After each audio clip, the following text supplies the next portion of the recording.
That's brilliant, isn't it? They're named as the BBC's, what was it? The BBC's lost Choir it somewhere. of the Year. Choir of the Year. Choir of the Year on Sunday. Yeah. And we're going to hear them at the end of the show, so stay with us. But first of all, we thought, well, let's get the weather.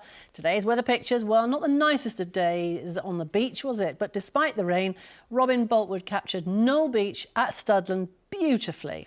And some rather soggy-looking donkeys in the New Forest. Tracy Hayden with that one. Sarah Farmer has our forecast tonight.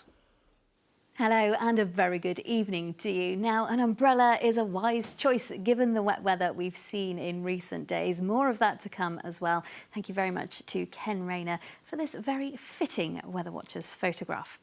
We have a yellow weather warning in place from the Met Office, valid for western parts of our region right through until midday tomorrow. That's for that wet weather.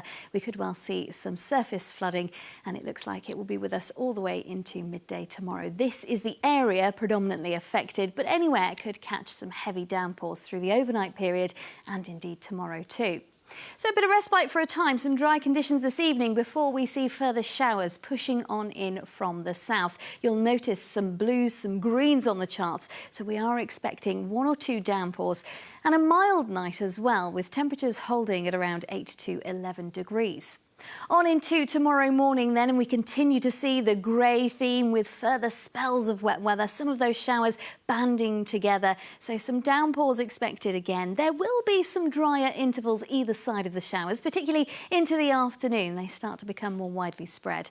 And we're looking at mild temperatures yet again, holding on in double digits, 11 or 12 degrees the high through the day tomorrow.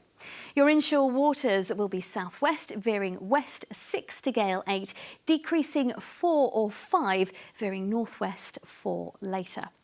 On ahead then into Thursday, and we start with some dry conditions and clear skies as well, perhaps some mist in the picture. Gradually though, the cloud builds in and we'll see some wet weather pushing in from the north, and those temperatures beginning to drop down, so we're looking at highs of 10 to 12 degrees.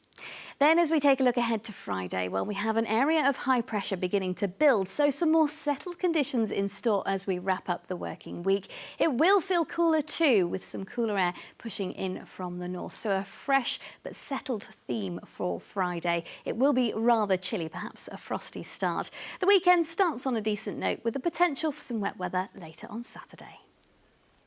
Sarah Farmer with your forecast. So on Sunday, they